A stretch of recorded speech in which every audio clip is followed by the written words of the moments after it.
Hello everyone, I am Bharti Budhiraja. Today we will be doing lesson 8 of Beehive Reach for the Top. This is divided into two parts, part 1 and part 2. Both the parts talk about famous sports persons, famous personalities who have reached the top of their career, or we can say the pinnacle of their career. We have all got certain people or certain sports persons whom we really admire, whom we really inspire to be like. All of them have their own story. All of them have reached the top with certain difficulties and struggles which they have faced in their life.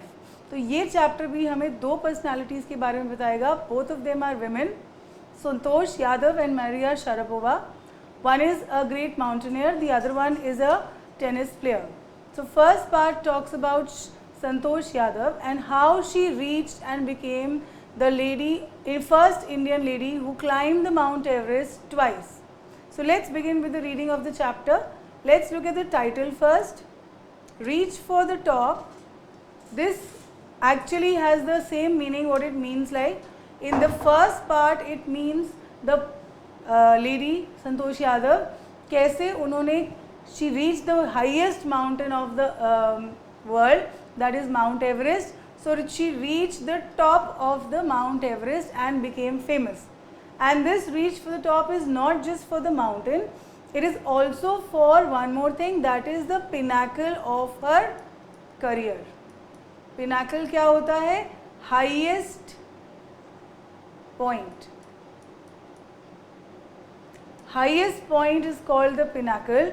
How she has reached, she has not become the best, second best, she has not become the third best, she has become the best. She is the first woman of India who has climbed the Mount Everest twice. So let's begin with the reading. Think for a while and make a list of 3 to 5 persons you idealize. Idealize क्या होता है? What is idealize? Idealize होता है when we admire that person, when we like that person and he or she becomes our source of inspiration. हम उसकी तरह बनना चाहते हैं and admire very much for their achievements. Your idols may be in any sphere of life, sports, medicines, media, art और culture. मैंने आपसे पहले भी कहा था कि हमारी लाइफ में कोई ना कोई, it could be if I have an interest in acting तो मैं एक्टर या एक्ट्रेस की बात करूँगी. अगर मैं किसी स्पोर्ट्स में हूँ, if I am in tennis तो I am going to talk about Roger Federer और नडाल. अगर मैं क्रिकेट खेल रही हूँ then I am going to talk about Sachin Tendulkar, MS Dhoni और any other famous personality. If I am talking about football, I will be talking about Pele, I will be talking about Messi. Most of you have certain ideals whom you want to become like. And this is talking about art and sports. It could happen in our career also. Maybe you want to become a CA and a CA is there in your mind whom you want to become like. Maybe you want to become a doctor and there is a doctor in your mind whom you want to become like. So that is what is this chapter based upon. It is an inspiration which gives us about this lady, how from a very very small village where she belonged to, she reached the highest point of the career.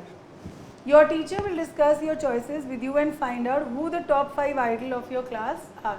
तो ये बहुत important है क्योंकि हमको इस chapter को समझने के लिए ये समझ में आना चाहिए माइंड में कि there are people who are very very famous because of their achievements. वो अचीव कुछ करते हैं और they become famous and we start thinking that we have to also work like them. So we'll talk about Santosh Yadav in the chapter 1. The only woman in the world who has scaled Mount Everest twice was born in a society where birth of a son was regarded as a blessing and a daughter, though not considered as a curse, was not generally welcome. So this lady who is the only woman who has in the world, and it's not only in India, it's in the whole world, पूरी दुनिया में she is the only woman जिसने Mount Everest की जो पहाड़ है, जो mountain है, उसको twice she has climbed it. Scaled होता है climbed. Here means climbed. Scaled होता है measured. Where she was born in a society where birth of a son was regarded as a blessing and a daughter, though not considered a curse, was not generally welcome. मतलब क्या इसका मतलब है कि she was born in a society, she was born in Indian society. हम लोग इस चीज़ को अभी भी बहुत वो करते हैं, we are very orthodox about it. When a son is born, we are happy. When a daughter is born, we are not. It's not that we are sad or something, but yes, थोड़ी सी खुशी कम होती है. बहुत rare families हैं जो इस चीज़ को equally लेती हैं, that if a boy or a girl is born they are equally happy.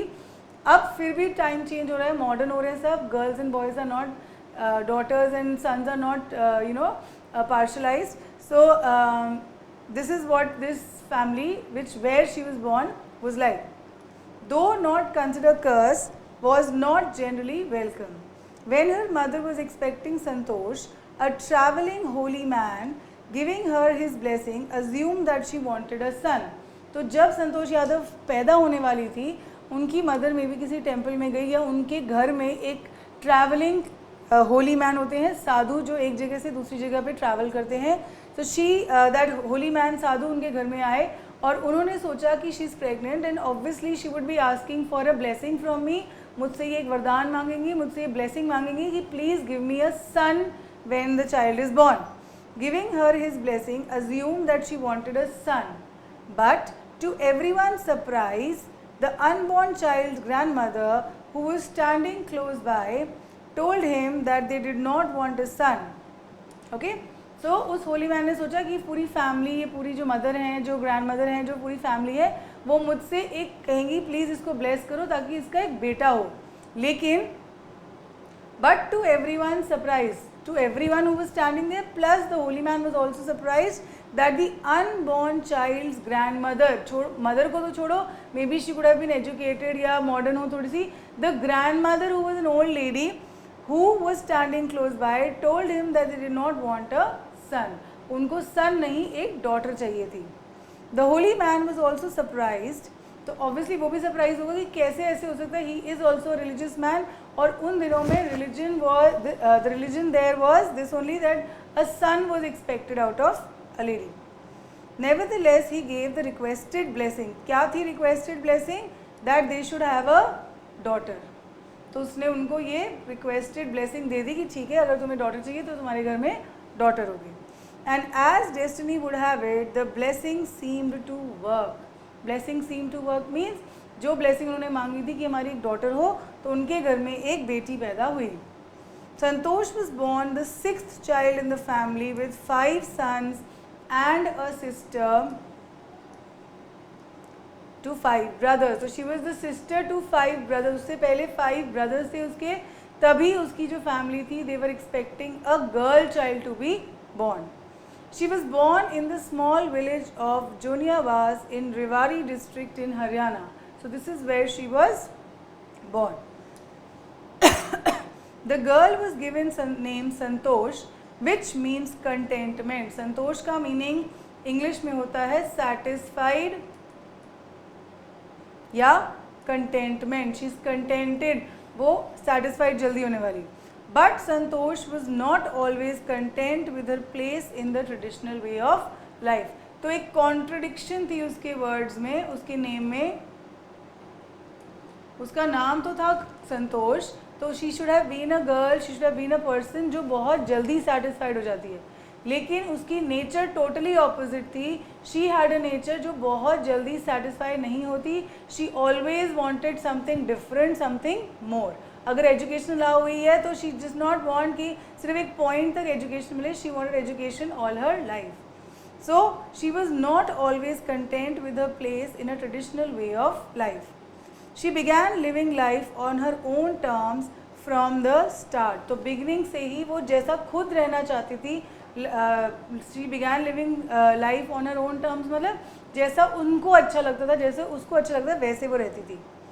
Where other girls, और उसमें क्या एग्जाम्पल दिया हमें, फर्स्ट एग्जाम्पल जो है वो है वेयर अदर गर्ल्स वोर ट्रेडिशनल इंडियन ड्रेसेस, संतोष प्रेफर्ड शॉर्ट्स. तो ये फर्स्ट उसका रिबेलियस नेचर या एक नेचर जहाँ पे वो पूरी ट्रेडिशनल चीज़ों को नहीं मानती थी वॉज जहाँ पे she was born in a small village of Haryana. वहाँ पे आप इमेजिन कर सकते हो आज भी wearing western outfits for girls is not very very allowed. तो उस टाइम में when she was born she preferred to wear shorts instead of the traditional suits or the saris which the girls used to wear. Looking back, she says, from the very beginning, I was quite determined that if I chose a correct and rational path, the others around me had to change and not me. This is very very important, क्योंकि यही पूरा उसकी life का एक kind of gist है, या उसकी मोटो है लाइफ का. मोटो या जिस्ट क्या होता है? What they believe in their life, कि ये मेरा लाइफ का प्रिंसिपल है, कि this is how my life is going to work. उसकी लाइफ का प्रिंसिपल क्या था? If I choose a correct and rational path, अगर मैं अपनी पाथ में, अपने सोच में, अपनी चीज़ों में राइट हूँ और करेक्ट हूँ, then people around me had to change and not me. तो मैं कभी नहीं बदलूँगी, उनको चेंज होना पड़ेगा according to my thinking. So this was her way of thinking. वही उसकी पूरी लाइफ में चला, and that is why she was able to achieve what she achieved. Santosh's parents were affluent landowners who could afford to send their children to the best schools, even to the country's capital. तो अब वो born, तो she is born in a village, but she is not born to a very she is born to a traditional family, but जो उसके parents हैं, grandparents हैं, you can see they are modern in thinking. वो बहुत rich भी हैं कि they can send their children to school, even a modern school in the country's capital, means they are living in Haryana, in the village. अगर वहाँ पे अच्छे schools नहीं हैं, they can send them to Delhi, which is the capital of India, and they can study there, which was quite close by. But in the line with the prevailing custom in the family, Santosh had to make do with a local village school. तो they could afford to send the child and study there. Maybe उन्होंने अपने sons को भेजा भी, लेकिन संतोष को उन्होंने नहीं भेजा. They wanted her to be there in front of them. See, this could be two reasons which is not given in the chapter. एक तो ये हो सकता है she is a girl child and she has been born after 5 brothers, after kind of requesting God to give them a daughter. तो इसलिए बहुत लाडली थी वो, इसलिए वो उसको दूर नहीं भेजना चाहते थे. Secondly, even though they were modern and wealthy, उनके दिमाग में फिर भी ये था कि she is a girl, she can't be send to a different school so far away. Hostel में नहीं रखना चाहते थे उसको, because they were protective about her. But in line with the prevailing custom of the family, Santosh had to make do with means satisfy, compromise with the traditional school. जो उनके गांव में जो स्कूल थे उसके ऊपर उसको शी हैड टू कॉम्प्रोमाइज़ कि ठीक है यहीं पढ़ते हैं. So she decided to fight the system in her own quiet way when the right moment arrived. तो अब उसके ब्रदर्स को तो भेज दिया, लेकिन उसको नहीं भेजा गया. तो there was something in her mind जो चल रहा था कि नहीं मुझे भी जाना है. And how did they manage that? So she decided to fight the system. जो ये सिस्टम था उसको फाइट करने के लिए उसने क्या सोचा कि okay, I am going to study here till the right time comes. I am not going to retaliate till the right moment arrived. The right moment came when she turned 16. At 16, most of the girls in her village used to get married. Santosh was also under pressure from her parents to do the same. तो उसने कहा ठीक है, I am going to compromise. If they are not going to send me to some good school, I will study here only in Haryana. But I am going to show my real intention. या फिर मैं कब react करूँगी? जब मैं time आएगा proper. And proper time कब आया? When she was 16, may be she has finished her basic education. 16 में जनरली हम 10th 11th में होते हैं. And when she finished her basic education and now the time was there to go to college. And after that time her parents were saying that your education is enough and now you should get married. Because ये उनके village में kind of custom कह लो या tradition था कि as soon as the girl became 16, they would start looking for a match. ये government ने 18 years करा हुआ है गर्ल्स का, बट इन सर्टन विलेजेस अभी भी वो लोग ये सोचते हैं कि 15-16 is the right age to get married. So when she turn 16, उसके पेरेंट्स ने उसके ऊपर प्रेशर डालना शुरू कर दिया to get married. A marriage age early age that was the last thing on her mind. और अभी तक 16 ईयर्स तक उसने कुछ रिटेलिएट नहीं किया, उसने कुछ अपना शो नहीं किया टैंट्रम कि नहीं मुझे भी ब्रदर्स की तरह दूसरे स्कूल में जाना है, बाहर बड़े स्कूल में जाना है. But now at the age of 16, when she is matured enough to understand what's happening and what is good and bad for her, now she is saying that marriage as early as that was the last thing on her mind. और उसने refuse कर दिया, no I will not get married so early. She threatened her parents that she would never marry if she did not get a proper education. तो उसने अपने parents को threaten कर दिया कि अगर आप मुझे प्रॉपर एजुकेशन जितनी मुझे पढ़ना है, I need to go to college, this is not enough for me, अगर नहीं दोगे तो मैं लाइफ में कभी मैरिज नहीं करूँगी. She left home and got her self enrolled in the school in daily. When her parents refused to pay for her education, तो वो घर से भाग गई in a way. She went away to Delhi and she got herself enrolled in a school. जब parents ने fees पे करने के लिए रिफ्यूज़ किया, पे for it, she politely informed them of her plans to earn money by working part-time to pay her school fees. See, she is a very very smart child. She is a very very smart person who does not go and fight. और बातों को वो बढ़ाती नहीं. अगर वो जाके लड़ेगी अपने पेरेंट्स से, फाइट होएगी, तो things are not going to improve, in fact they are going to get spoiled. तो अब उसने क्या किया, okay, so she politely inform them, नहीं पे करोगे आप मेरे स्कूल की फ़ीस तो I am going to take up a part time job, और उससे जो पैसे मिलेंगे for with that I am going to give my fees. तो ये चीज़ किसी भी पेरेंट के लिए पॉसिबल या फिर एक्सेप्टेबल नहीं होती, specially a backward kind of orthodox kind of a family, plus a family who can afford, they are rich. तो they fell no. Her parents then agreed to pay for her education. उन्होंने कहा ठीक है, कोई बात नहीं, you don't work, we will pay for your education. Wishing always to study a bit more with her father, slowly getting used to her urge for more education, Santosh passed the high school examination and went to Jaipur. अब क्या हुआ, she finished her high school, she finished her 11th 12th and she wanted to go to college. अब उसके father को भी समझ आ गया था कि ये लड़की पढ़ना चाहती है, I will not stop her, let her study how much she wants. That is what she says. Getting her father slowly getting used to her urge for more education. उनको भी आदत पड़ गई थी, उनको भी ये realization हो गया था कि it's okay if she wants to study. Santosh passed the high school examination and went to Jaipur. She joined Maharani College and got a room in Kasturba Hostel. Santosh remembers Kasturba Hostel faced the Aravali Hills. तो उसके जो room था college का, जो hostel का room था, उसके सामने बिल्कुल अरावली हिल्स थी जो उसको नज़र आती थी. I used to watch villagers from my room going up the hill and suddenly vanishing in after a while. तो वहाँ से रूम से बैठ के वो देखा करती थी कैसे ये विलेजर जो हैं वो कैसे माउंटेन पे क्लाइंब कर जाते हैं और suddenly vanish, in the sense they would go to some other place, तो they don't have to walk so much, वो फटाफट रॉक क्लाइंब करते हैं, तो माउंटेन क्लाइंब करके they would go. One day I decided to check it out myself. I found nobody except a few mountaineers. I asked if I could join them. तो जब वो उसको regularly देखा करती थी, वो एक काइंड ऑफ फैसिनेशन बन गया था उसके लिए. It was a thing which attracted her. तो फिर क्या किया उसने, एक दिन उसने सोचा I will go near the hill and I will see how they do it. और जब वो वहाँ गई, वहाँ उसको कोई विलेजर तो नहीं मिला, but she found a group of mountaineers. Mountaineers कौन होते हैं, जो माउंटेन क्लाइंबिंग करते हैं. माउंटेन क्लाइंबिंग करते हैं वो हो गए माउंटेनियर्स. ठीक है. To my pleasant surprise they answered in affirmative. और उसने वहाँ जाके उनसे, she was already so fascinated by mountain climbing कि उसने उनसे पूछा कि क्या मैं तुम्हारा ग्रुप ज्वाइन कर सकती हूँ, can I learn to climb the mountains. And to her surprise they answered in affirmative. Affirmative होता है येस, कि तुम कर सकती हो.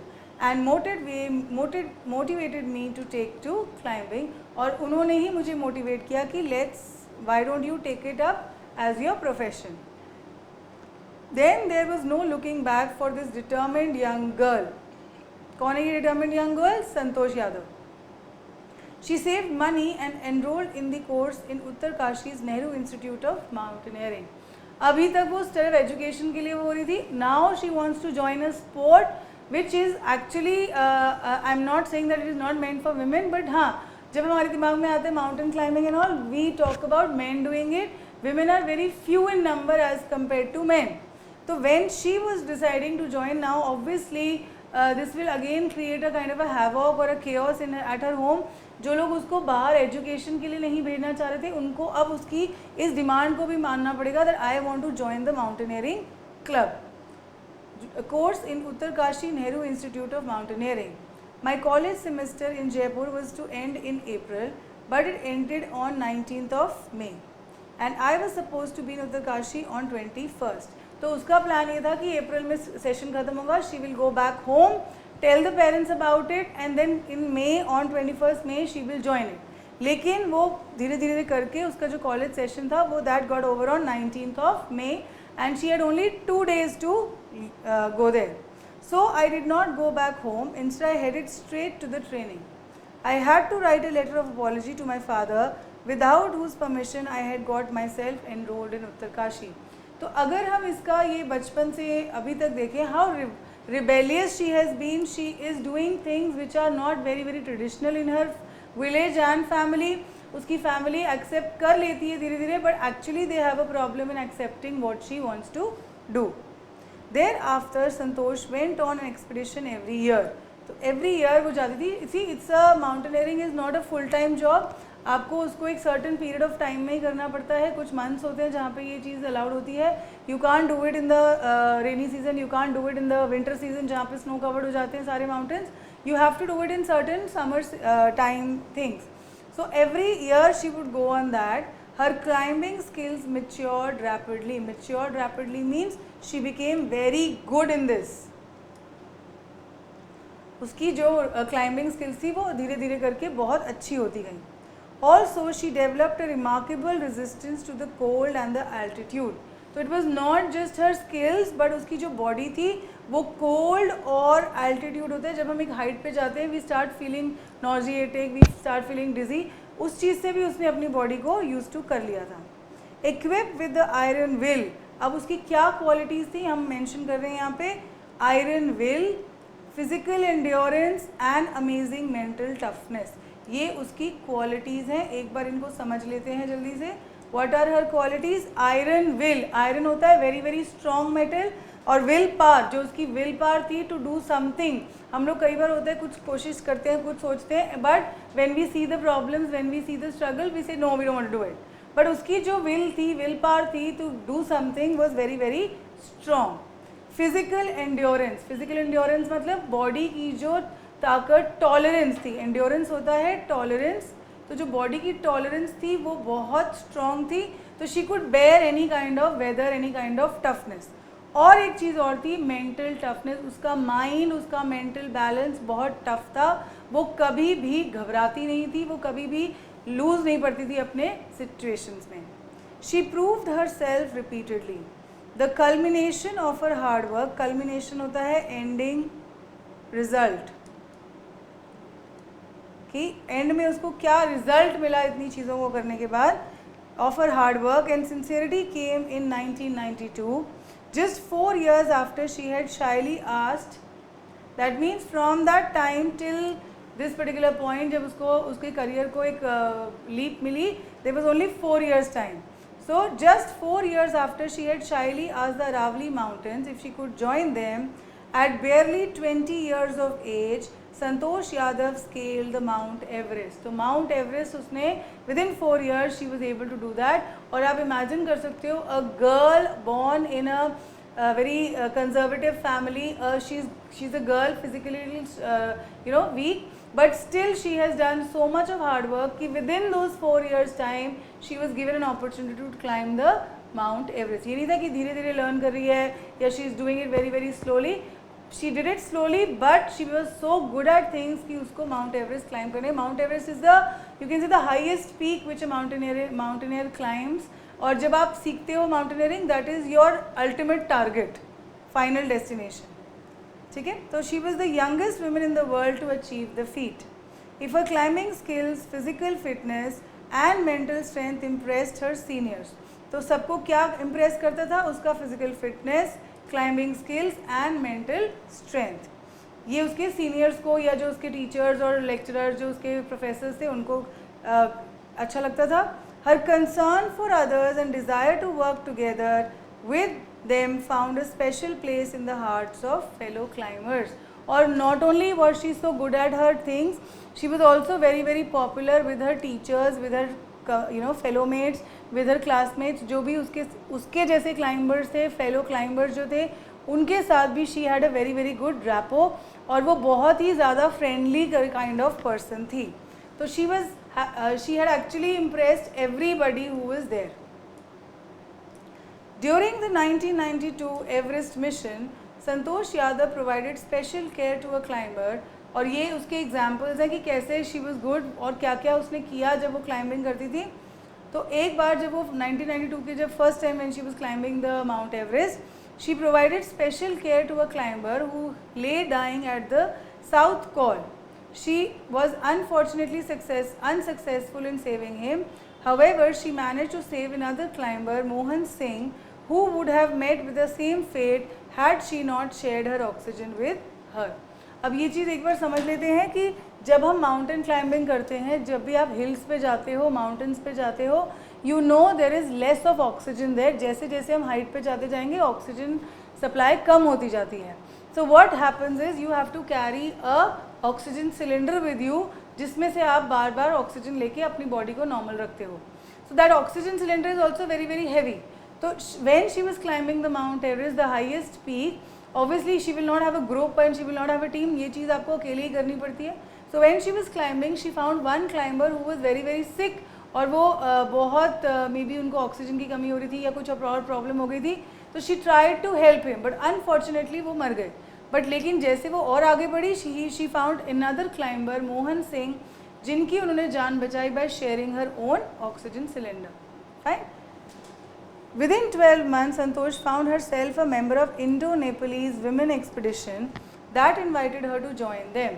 तो अब वो माउंट एवरेस्ट क्लाइम कर गई है, उसका नेम भी बहुत ज़्यादा जगहों पे आ गया है. She has become very very famous. So within 12 months she found herself, उसको एक इन्विटेशन आया from Indo Nepalese women expedition. एक सोसाइटी थी जिन्होंने उसको इन्वाइट किया कि हमारा ग्रुप ज्वाइन करो and be a part of us. She then scaled the Everest second time, thus setting a record as the only woman who has scaled the Mount Everest twice. Men में होगा, and that is difficult for men also to go again and again. आप एक बार climb कर जाते हो, you know the problems there, you know the struggle there, but still she did it twice, and she is the only woman in this world who has climbed the Everest twice, and securing for herself in India a unique place in the annals of mountaineering. Annals होता है records. Okay, annuls क्या है? Records जो होते हैं, उसमें India का भी नाम और संतोष यादव का भी नाम बहुत अच्छे से लिखा गया है. In recognition to her achievement, the Indian government bestowed upon her one of the nation's top honours, the Padmashri. Bestowed होता है गेव, उसको दिया उन्होंने, एक क्या दिया उन्होंने? The top honours, Padma Shri award. Describing her feelings when she literally was on top of the world, Santosh said, "It took some time for the enormity of the moment to sink in." तो जब उससे ये पूछा गया कि आपको कैसे feel हुआ जब आप माउंट एवरेस्ट पे क्लाइंब कर गए, जब आप हाईएस्ट रीच पॉइंट पे पहुँचे, तो आपको कैसे फील किया? And see what she said, it took some time for the enormity. Enormity होती है ह्यूजनेस या बिग या ह्यूजनेस, कि ये इतना बड़ा मोमेंट था, मुझे समझ नहीं आया कि मैं इसको कैसे एक्सेप्ट करूं. Of the moment to sink in. Sink in होता है हमारे अंदर टू बी अंडरस्टूड. देखो, enormity of the moment, a very great moment, कि हम उसको बिलीव ही नहीं कर पाते कि हम इस पॉइंट पे पहुंच गए हैं. आई देन अनफर्ल्ड. अनफर्ल्ड होता है open the Indian try colour. ये आपने देखा होगा, बहुत सारे माउंटेनियर्स जब वहाँ पहुँचते हैं तो अपने कंट्री का जाके वहाँ पे फ्लैग लगा देते हैं, to tell the other people that a person from this particular country has already reached this place and held aloft the roof of the world. The feeling is indescribable. Indescribable मतलब जो चीज़ describe नहीं हो सकती, which is not, you are not able to describe it. The Indian flag was flying on top of the world and it was truly a spiritual moment. Spiritual means very very proud moment. Very proud moment. ऐसा लग रहा था जैसे कोई भगवान achieve हो गए हो किसी को. I felt proud as an Indian. Also a fervent environmentalist, Santosh collected and brought down 500 kilograms of garbage from Himalayas. So here the another point is brought out कि not, see, we have seen her being a very very good hard-working person, which impressed her seniors. She has been a very very good friend to people. How helpful she is to people when she saves their life at the Mount Everest. She did not become selfish कि नहीं मेरे को भी तो ऊपर जाना है, why should I waste my time and my oxygen, तो she was able to save them. फिर हमें उसके पेट्रियाटिज्म के बारे में पता चलता है that how patriotic she is when she unfurled the flag of India on the top of the world, how proud she felt. उसके बाद एक और पॉइंट आता है fervent environmentalist, that it's not that she was just like this, she was a fervent environmentalist who what did she do? See, when you're climbing you have your stuff and everything, when you're coming down थोड़ा बहुत सामान कम होता है, so she brought 500 kilograms of garbage from the Himalayas. So उसने उसको clean किया, अपने packets में भरा and she carried it along down to clean this particular area कि ये natural area, इसको damage नहीं होना चाहिए. So this shows her fervent environmentalist qualities. So now we are just through with the reading. We'll quickly see some important points of this particular chapter जो इसको summarize कर देंगे कि हमने क्या पढ़ा है इसमें. An inspirational account of the phenomenal success and achievement of an Indian woman mountaineer, Santosh Yadav, who beat all the odds and prejudices to script a success story thanks to her sterling qualities of perseverance, patience, commitment, persistence and consistency of purpose. इस point को मैं अच्छे से describe कर देती हूँ, explain कर देती हूँ आपको कि एक इंस्पिरेशनल स्टोरी है. इंस्पिरेशनल अकाउंट मतलब इट गिव्स अस इंस्पिरेशन, उसको पढ़ के हमें ऐसा लगता है हम भी उसकी तरह बने. Of the phenomenal success and achievements, जो उसने सक्सीड किया, अचीव किया संतोष यादव ने. Who beat all the odds, मतलब जो भी उसकी प्रॉब्लम्स और स्ट्रगल्स उसकी लाइफ में आई उस चीज़ को उसने ओवरकम किया. बीट होता है overcome, and she became successful. ठीक है. And produce to script a success story thanks, और ये जो उसकी सक्सेस स्टोरी जो बनी है, script a success story means write a success story, become successful. और thanks to her what, sterling qualities of perseverance. Perseverance होता है टॉलरेंस. पेशेंस आप सबको पता है क्या होता है, being patient. Commitment means committing yourself to your work, कि मैंने ये काम करना ही करना है. Persistence and consistency of purpose. Persistence means again continuous effort, हम रुकते नहीं हैं अपने एफर्ट करने से, continuous effort. And consistency of purpose, जब हमारा जो पर्पस है, जो हमारा एम है, उसको अगर हम एक बना के रख लें, ये हमारा एम है, तो हम ज़रूर कामयाब होते हैं. Top hair not, this I have already talked about the title. जो वर्ड टॉप है यहाँ पे, this top is not just talking about the mountain top, it also talks about the Pinnacle of the glory, highest point of her career. Reach for the top gives a call to the readers to do their best and strive to achieve excellence. तो वो readers को क्या सिखा रहा है, क्या message दे रहा है? What is the message? That do their best and strive to achieve excellence and glory in their own area of interest. कि अगर हम अपने इंटरेस्ट से और हार्डवर्क से काम करें तो we will get glory and excellence in our life. In their own area of interest through hard work, strong will and meticulous planning. Hard work से मिलेगा, strong will होती है जब हमारा will power strong होता है, and meticulous, meticulous होता है systematic, systematic या hard working planning. अगर हम अच्छे से प्लान करें अपनी चीज़ें, we'll be able to achieve a lot in our life. Based on the theme that success comes those who dare and do. Dare and do क्या होता है कि जैसे हम हिंदी में कई बार बोलते हैं कि नदी के किनारे बैठ के आप उसको कभी क्रॉस नहीं कर सकते. अगर आपको किसी नदी को या रिवर को क्रॉस करना है, you have to go inside the river, swim and then do the struggle and then reach. और बीच में जो जो प्रॉब्लम्स आती हैं उन सबको फेस करना है, नहीं तो आप नहीं क्रॉस कर पाओगे. So those who dare and do, अगर जो अपनी लाइफ में रिस्क ले लेते हैं वही लोग सक्सेसफुल होते हैं. Conveys the message that one must set one's eyes on the stars and strive hard to achieve the goal through hard work and determination.